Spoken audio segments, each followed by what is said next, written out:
Welcome back to the deep dive. I have to say, I've been staring at the notes for today for hours, and I feel like my brain's been rewired. It's a heavy one today. A very heavy stack. It is. So for the last month, we've been sort of building this toolkit, right? We looked at the economy, not as dollars and cents, but as energy flows. Right. Physioeconomics. We looked at education as, the operating system getting installed on a hard drive. We looked at the environment, the nature of money.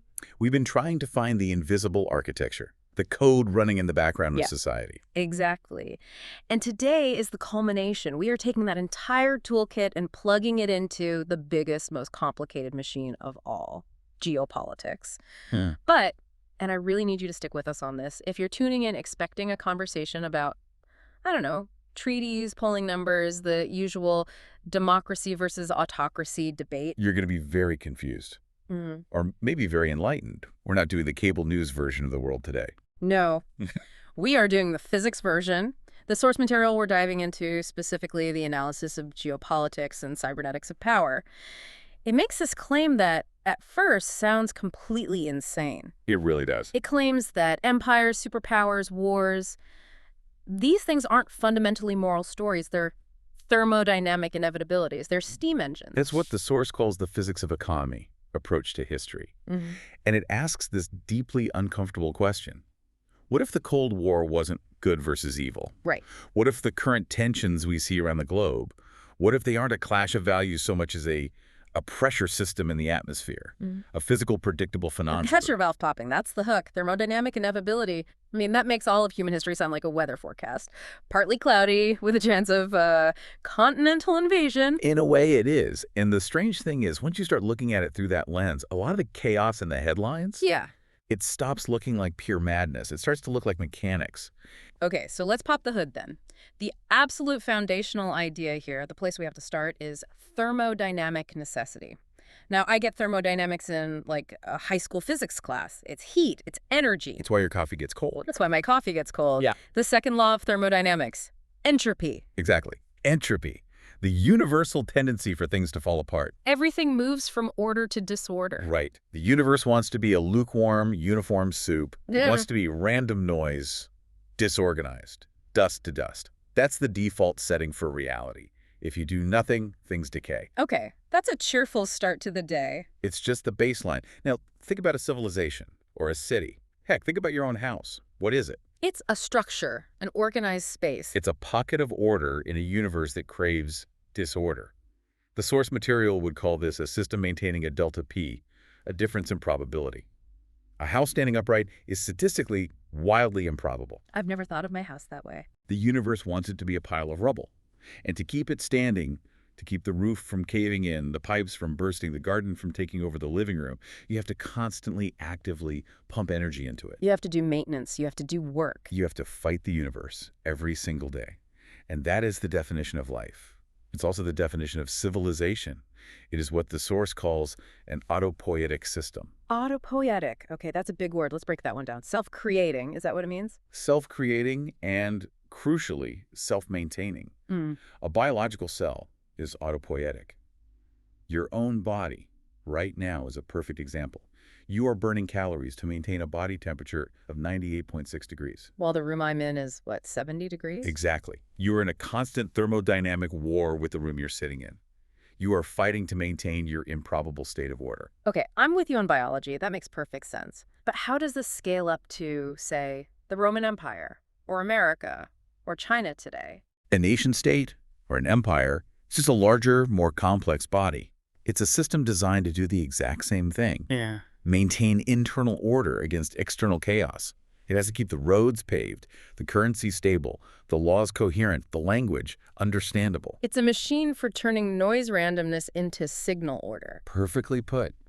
But here's the catch. And it's the catch that explains all of geopolitics. There's always a catch. To do that, to maintain that internal order, requires a colossal amount of energy and information. And the source argues quite powerfully that you can't just stand still. To maintain that internal coherence, you have a thermodynamic compulsion to expand. Wait, okay, why can't a country just exist? Why can't it just be happy with its borders, mind its own business? Why can't the whole world just be Switzerland? Because of the neighbors. It's always because of the neighbors. The neighbors. Imagine you've created a perfectly ordered house. It's your system. You have your rules.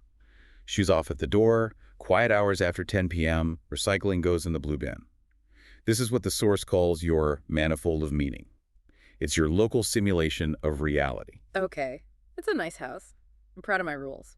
Now imagine your neighbor moves in, and they are running on a completely different operating system. They blast death metal at 3 a.m. They believe property lines are a social construct. Their front yard is a landfill that's starting to creep into yours. Okay, that's a problem. A big problem. It's more than just annoying. In cybernetic terms, that is noise. It is entropy from their system actively leaking into yours. It's a direct challenge to the axioms of your reality. If their chaos gets loud enough, your order begins to degrade. You can't sleep. Your property values plummet. Your rules feel pointless. So I have a choice to make. You have a thermodynamic dilemma. Choice one. You can try to isolate yourself, build a massive soundproof wall, higher security. That costs a tremendous amount of energy and resources. That's the isolationist strategy, the hermit kingdom. Precisely. Or choice two. You go over there and you impose your order on their space. You make them follow your rules. You expand your manifold of meaning into their territory. You convert their noise back into your signal. I colonize my neighbor. You colonize your neighbor. And the critical insight from the source is that you do this not necessarily because you are evil or greedy for their land, though that often becomes a convenient justification. Fundamentally, you do it because their chaotic existence is physically destabilizing to your orderly one. Wow. Okay, so that completely reframes how I learned history. We're taught that empires expand because of, an emperor's ego, a desire for gold, for glory. And those are the stories the system tells itself. That's the user interface of history. But the source code, the underlying physics of the situation, says that systems must expand to stabilize their borders against entropy. If they don't, the noise will eventually overwhelm them. So imperialism is just aggressive housekeeping on a global scale. That's a brutally cynical, not an accurate way to put it. There's this one line in the source that is just chilling. It says, if you don't project your own manifold of meaning into the space, you become the substrate for someone else's order. You're either the painter or the canvas. Format or be formatted. If you don't overwrite your neighbor's chaotic operating system with your own, their noise will eventually corrupt your files and crash your system. That paints a really bleak picture of international relations. Yeah. It basically says that true lasting world peace, the idea that 100 different incompatible systems can all just coexist frictionlessly, is a physical impossibility. The source calls a friction-free coexistence of fundamentally different civilizations physically impossible. That friction is what we call geopolitics. It's the rubbing and grinding of these expanding reality bubbles against each other in a finite space. So when we look back at history, say the European colonization of the Americas or the expansion of the British Empire, we see it in moral terms, aggressors and victims. But this framework sees what exactly? It sees two expanding fields of order colliding in a limited space. And one of them possessed a higher thermodynamic intensity, more energy, more efficient information processing, more potent technology. And it simply overwrote the other. That sounds incredibly cold. It almost feels like it's excusing the violence. Like, sorry I conquered your entire civilization, but, the laws of physics made me do it. And that's the danger. It doesn't excuse it morally, but it does attempt to explain it structurally. And if you want to prevent it from happening again, you have to understand the mechanism, not just the morality tale. When we look at the U.S. and China today, or the West and Russia, we immediately want to cast it as a movie. We're the good guys, they're the bad guys. Right, we're the Jedi, they're the Sith. Democracy versus autocracy. Yeah. Freedom versus tyranny. And look, those values matter immensely, don't get me wrong. But if you only look at that moral layer, you're missing the engine underneath. You miss the fact that both systems are fundamentally terrified of the exact same thing. Yeah. Collapse. They're both just desperately trying to keep their own simulation running. And they keep bumping into each other in a room that's getting smaller and smaller. Which is the perfect segue into the biggest, most obvious example of this collision in the 20th century, the Cold War. Section 2 in our notes. The orthogonal strategies. This part of the source material, I have to say, it really scrambled my brain. Because I, like everyone, grew up thinking of the Cold War as a death match. Yeah. You know, two scorpions in a bottle, only one gets out alive. That's a standard narrative, absolutely. But the text here, it calls liberalism and socialism coupled orthogonal strategies. It implies they weren't just mortal enemies, they were almost partners in a weird dance. Partners might be a stretch, but think of them less as two boxers in a ring, and more as two separate laboratories running massive global experiments to try and solve the exact same equation. And what's the equation they were trying to solve? The political paradox. Yeah. Every complex society has to find a way to balance two fundamental forces that are in direct opposition to each other. Which? Individual variance and systemic efficiency. Okay, can you translate that from the academic into English? Of course. It's freedom versus structure. It's the jazz quartet versus the marching band. Okay, I like that analogy. That works. On one hand, for a society to be innovative and adaptable, you need individuals to be free. You need them to try weird things, start new businesses, create strange art, challenge the status quo. That's variance. It's the engine of progress. But if everyone just does whatever they want all the time, you don't get a society. You get chaos. You get noise. You get my 3 a.m. death metal neighbor, but everywhere, all at once. So on the other hand, you need systemic efficiency. You need the trains to run on time. You need a common legal code. You need the power grid to work. You need coherence. But if you maximize coherence, if everyone is marching in perfect lockstep, you get conformity. You get stagnation. You crush that individual variance. That's the paradox. You can't have maximum freedom and maximum order at the same time. They are orthogonal. So in the 20th century, humanity effectively split itself in two to run a planetary scale A-B test on these two poles. Strategy A and strategy B. Let's start with strategy A, the liberal pole. The West, led by the United States, what was our bet? What did we choose to maximize? We bet the farm on variance, on negative freedom. Freedom from the state telling you what to think, what to build, what to do. We maximized individual agency. We essentially said, let's turn every single citizen into their own processor. Let a million flowers bloom. Let 1,000 Elon Musks try to build rockets. Let 1,000 Steve Jobs try to invent a phone. Most of them will fail spectacularly. But the ones who succeed will generate incredible novelty and power. The information processing capability of the liberal model is staggering because it's decentralized. It adapts to what the source calls chronos linear, technological time almost instantly.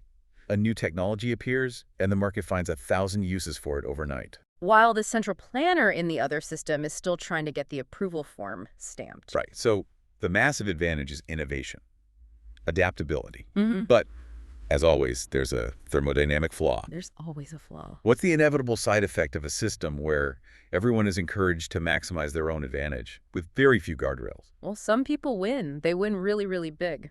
And a lot of other people get left behind. You get extreme inequality, not just in money, but in what the source calls power currency, options, agency. The winners accumulate a vast space of possibility, while the losers find their options shrinking to almost zero. And the source points to something even deeper. It corrodes the social field. Alienation. Precisely. If I am just an economic unit in a market and you are just an economic unit, we're not a community, we're competitors. The traditional social glues, things like loyalty, duty, kinship, tribe, they begin to dissolve under the acid of pure market logic. We become these isolated, lonely atoms all bouncing off each other in pursuit of self-interest. And that fragmentation generates its own kind of social entropy. High variance on the individual level creates high noise on the social level. Crime, mental health crises, family breakdown, that is the price of the ticket for the liberal system. Okay, so that's the West. High energy, high innovation, but also high inequality and high anxiety. Now let's cross the Iron Curtain to strategy B, the socialist pole, the Soviet Union. They looked at the chaos, and what they saw is the cruelty of the market and said, this is inefficient, this is wasteful, we could design a better system. They bet everything on coherence. The plan, the 5-year plan. The plan. Instead of the chaotic wisdom of the crowd, you'd have the focused intelligence of the center. They set target values. This year, we will produce 10,000 tractors. We will build housing for every family. On paper, it sounds logical. It sounds rational. It's hyper-rational, and it's an attempt to directly address the ethical dilemma of liberalism. It explicitly says, we are responsible for the well-being of the whole. No one gets left behind. No one is alienated because everyone is a vital cog in the great machine of society. It's a solution to the loneliness problem. In theory, yes. But in practice, it slams headfirst into what the source calls the epistemic wall. Epistemic. That's about knowledge, right? The theory of knowledge. Exactly. The problem of knowing. How can a central committee in Moscow possibly have enough information to manage the economy of a landmass that spans 11 time zones? The source uses that great analogy. It's like trying to manage a rainforest with an Excel spreadsheet. You can't possibly capture all the data. The complexity is infinite. Reality is infinite. A plan is finite. The planner can't know that a specific factory in Vladivostok is about to run out of size 9 bolts on a Tuesday afternoon. The information just can't travel that fast or with that much fidelity. So they end up guessing or just making things up. They guess, they lie, and the feedback loops are severed. In a market, if you make a terrible pair of shoes, people stop buying them and you go bankrupt. The signal is swift and brutal. Right. In a command economy, if your factory makes a terrible pair of shoes, but you met your production quota, you get a medal. And people are forced to wear the terrible shoes because there are no other options. So the whole system becomes rigid. It drifts into what the source calls hysteresis. Stagnation, systemic inertia. It can't adapt to new information or new technologies because the plan didn't account for them. The spreadsheet has no column for the internet. So if we summarize the two poles, the West is high energy, high innovation, but also high inequality and high anxiety. The East was high stability, theoretically high equality, but low innovation and plagued by stagnation. And now for the cybernetic twist, the real mind bender from the source. It argues that these two systems weren't just at war. On a deeper systemic level, they were stabilizing each other. How on earth could they be stabilizing each other? They were pointing nuclear missiles at each other. Think of it as a coupled system. The existence of the Soviet Union acted as a massive qualia feedback loop for the West. Qualia, you mean, like raw experience, the feeling of suffering. The lived reality of the worker. The Soviet threat, the appeal of communism to the working classes, forced the liberal democracies to look in the mirror. It forced capitalists in the US and Europe to say, you know, if we push our workers too hard, if we let inequality get too extreme, they might actually revolt and join the other team. So got the New Deal, we got Social Security, the welfare state, workplace safety regulations. Not primarily out of the goodness of our hearts. It was a strategic, systemic immune response to the ideological virus of communism. The existence of the enemy paradoxically saved liberalism from its own worst self-destructive tendencies. It forced our system to care about coherence. And did it work the other way around? Absolutely. Liberalism provided the constant nagging reality check for the Soviets. The blue jeans, the rock and roll, the technological superiority. Yeah. It was a constant leaking signal that their plan wasn't delivering. It was the external pressure that eventually cracked the whole structure. So they weren't just enemies, they were constructive contradictions. Holding the world in a state of high tension right at the event horizon. And the truly scary part, the part that leads directly into our current global mess, is what happens when that tension suddenly snaps. What happens when one side declares total victory? When the Berlin Wall falls. And suddenly liberalism has no mirror. It has no predator. And without a predator, what does a species do? It tends to overgraze its own habitat until it collapses. Which brings us to this idea of the double tendency toward totalitarianism. We all thought the end of the Cold War meant freedom had won, full stop. But the source suggests we may have just swapped one kind of cage for another. That's the argument. And we have to be really precise with the word totalitarianism here. Our minds immediately go to jackboots and secret police. Gulags, concentration camps, that kind of thing. And that's one form, what the source calls administrative totalitarianism. But cybernetically, totalitarianism is defined more broadly. It's any attempt to impose a finite, simplistic logic onto the infinite complexity of human reality. It's the attempt to fit the whole world into one single box. Okay, so the socialist box was the plan. Exactly. Administrative totalitarianism. The attempt to capture all of society through syntax, through rules, regulations, forms, and bureaucracy. It ultimately fails because human life, in all its messiness, can't be contained by the form. It's the DMV trying to run your love life. A perfect and terrifying analogy. But now let's look at the trap on the liberal side, the one that became dominant after 1991. The source calls this commodifying totalitarianism. This one is so much harder to see, I think, because we're swimming in it. It's the water we're in. It's the attempt to capture all of human life, not through rules, but through semantics. specifically through the universal translator of price, the market. But wait, the market is all about choice. It's the opposite of totalitarian, isn't it? Is it?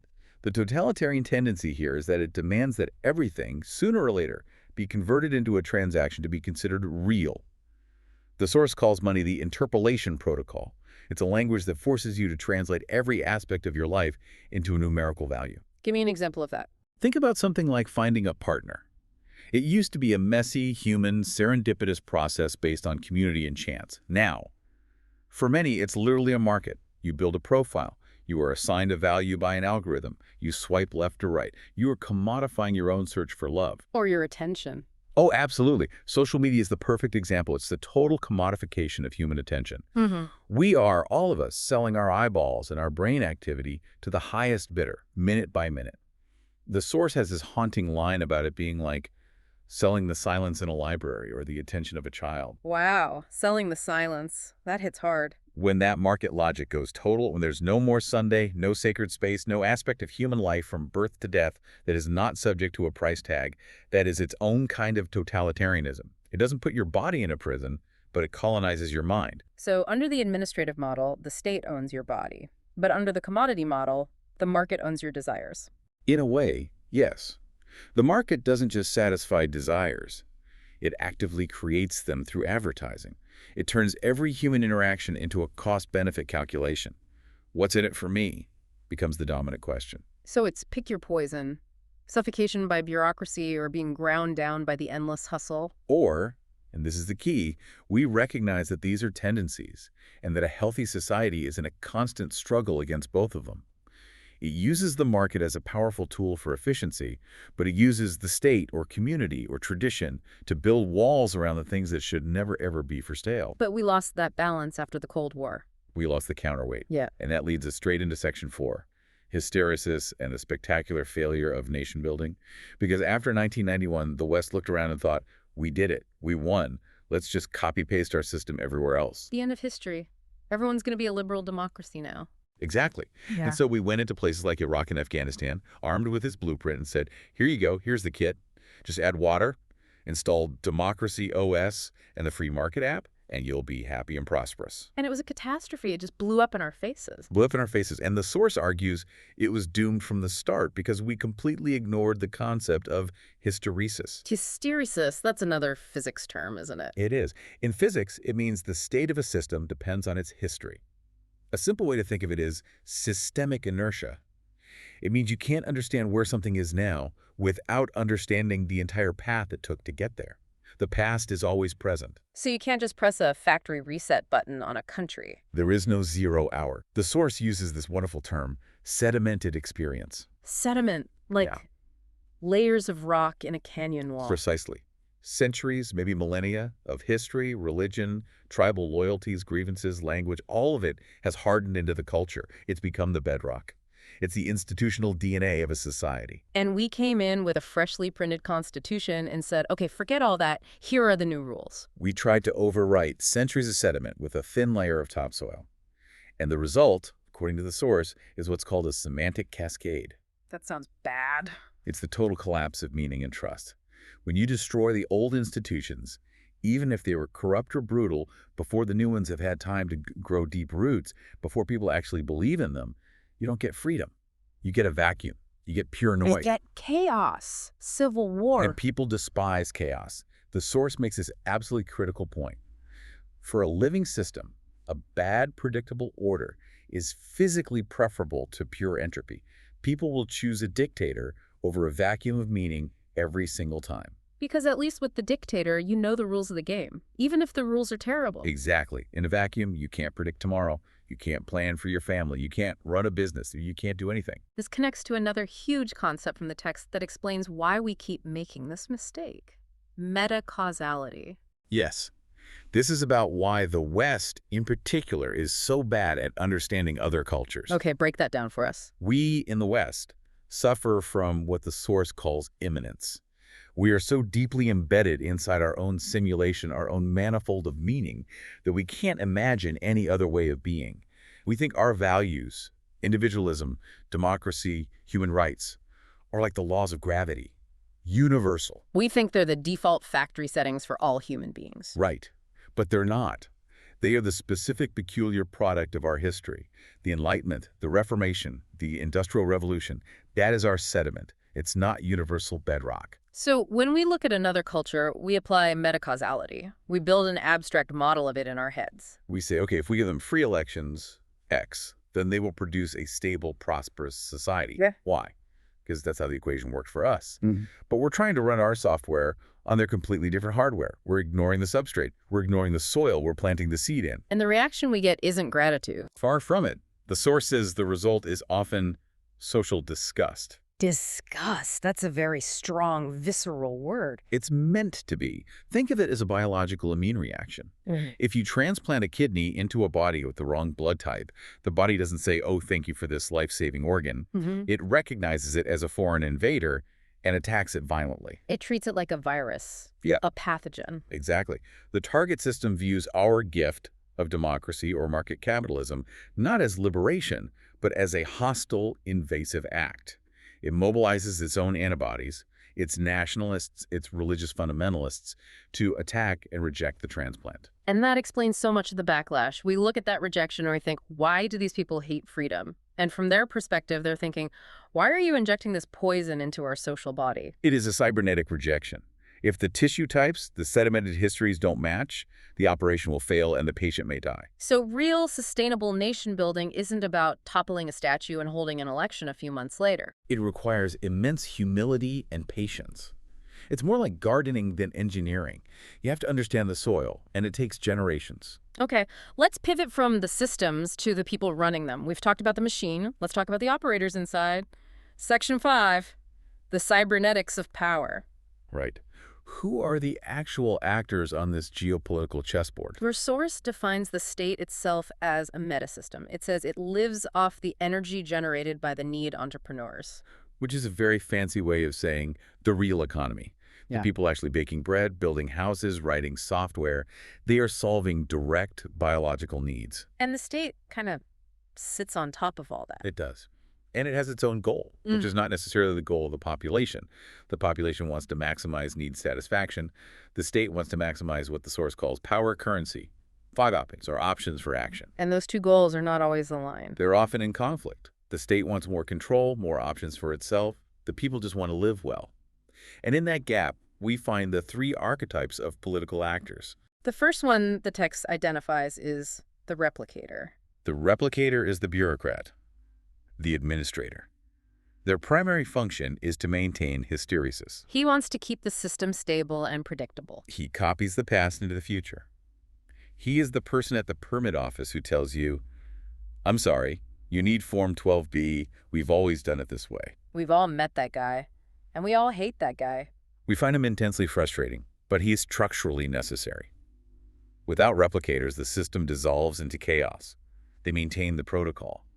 The problem is, they prevent adaptation. When the world outside changes, the replicator just keeps running the same old program. He's the autopilot. Yes, and if the plane is heading straight for a mountain, the autopilot will keep it flying straight and level, following the program right into the granite. Okay, then we have archetype number 2, the proxy. This one sounds like the real villain of the piece. The proxy is the most dangerous actor in the system. The proxy acts, but they hide their own agency. They use a shield of external necessity to justify their accumulation of power. What's the kind of thing they would say? I would love to help you, but the market demands these cuts. Or history demands that we go to war. Or national security requires this surveillance. The algorithm made this decision, not me. Exactly. The proxy decouples their actions from their own responsibility. They pretend to be a mere servant of some larger, impersonal force, the market, history, the system, when in reality they're using that force as a cover to accumulate options for themselves. He's the politician who says, my hands are tied, right before he picks your pocket. An incredibly effective and common strategy, because if things go wrong, the proxy can always blame the system. It was a systemic failure, they'll say. And finally, the third type, the rarest of them all, the redoubtable actor. The text uses a German term, redlicher Täter, which is hard to translate perfectly, but it's something like the honest or accountable actor. This is the true statesman, the needle in the haystack. The accountable actor is the leader who acts with risk and openly accepts the constructive contradiction. What does that mean, to accept the contradiction? It means they admit the trade-offs. They don't hide behind a system. They stand up in front of everyone and say, here is what we are going to do. It's going to be difficult. It will cost us X to achieve Y. It might not work, but I believe it's the right thing to do, and I take full responsibility for the outcome. That sounds almost completely absent from our current political landscape. It's incredibly rare because the system punishes that kind of honesty. The system rewards proxies who can hide behind the rules. To be an accountable actor is to make yourself profoundly vulnerable. To break the hysteresis requires immense energy and courage. It requires what the source calls true action. Yes, an act that breaks the loop. An act not because the rulebook says so, but because the unique, unrepeatable situation demands it. It is an act of creation, not replication. And typically when someone tries that, the whole system, the replicators and the proxies, unites to crush them. The replicators hate them for breaking the protocol. The proxies hate them for exposing the lie that everyone's hands are tied. But without the occasional accountable actor, a system eventually ossifies and dies. It loses its ability to adapt to reality. Okay. So let's try to pull all of these threads together. We've gone from the second law of thermodynamics to the failure of nation building to the psychopathology of bureaucracy. What's the grand synthesis here? The synthesis is that we desperately need to stop looking for simple fairy tales in geopolitics. The global struggle isn't a Hollywood movie with good guys and bad guys. It's a giant, messy, oscillating thermodynamic system. It's physics at the end of the day. It's physics. Civilizations are complex systems trying to maintain islands of order in an ocean of entropy. The liberal pole acts as the system's information processor. It generates novelty, variance, new ideas, new technologies. Yeah, the socialist pole? The socialist impulse, or more broadly, the instinct for coherence and community, acts as the physical feedback loop. It's the part of the system that screams, hey, the engine is overheating, the social fabric is tearing. It ensures cohesion. And if you lose one of those functions, the whole system goes unstable. A healthy world order and a healthy society needs the constant dynamic tension between the two. You need the wild innovation of the market, but you need the guardrails of community and coherence to stop that market from devouring the human soul. It feels like right now we're in a state of extremely high entropy. The old order, the old consensus is cracking up. We are absolutely in a phase transition. The post-Cold War manifold of meaning is dissolving into noise. And we are seeing that semantic cascade everywhere. People don't know who or what to trust. The definition of truth itself is up for grabs. Which is precisely why understanding these underlying mechanics is so vital. If you just react to the chaos with moral outrage, you become part of the noise. You're not helping to create a new signal. So that brings us to the final provocative thought for everyone listening. I will go back to that incredible phrase from the source, the event horizon of imminence. Let's unpack that one last time. It's a dense one. We are all, every one of us, trapped inside our own bubble of reality, our own cultural simulation. And when we look out at a rival nation, whether it's China or Russia or Iran or whoever the designated enemy of the day is, we see a caricature. We see evil. We see the Bond villain. The challenge from the source is this. Can you, just for a moment, suspend that moral judgment and try to see them as a system? A complex autopoietic system that is, just like yours, terrified of entropy. A system that is desperately trying to stabilize its own manifold of meaning against the howling noise of the world. So if I see an aggressive geopolitical move, not as a pure act of mustache-twirling evil, but as a desperate thermodynamic act of autopoiesis, an attempt to secure a border to stop their own internal society from collapsing, then you might actually begin to understand their next move. You might graduate from simple moral outrage to genuine metacausality.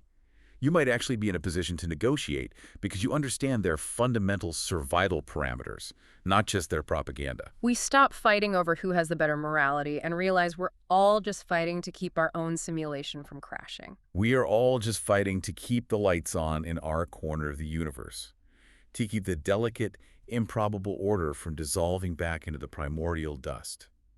And maybe, just maybe, if we understand that everyone is fighting that exact same battle against the dark, we can find a more intelligent way to let our simulations coexist without burning the entire planet down. That's a heavy place to end, but a powerful one. From steam engines to the survival of the species. It's all the same system, just at different scale. Thank you.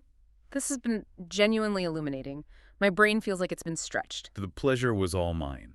It's a deep ocean to dive in. And to our listener, you made it.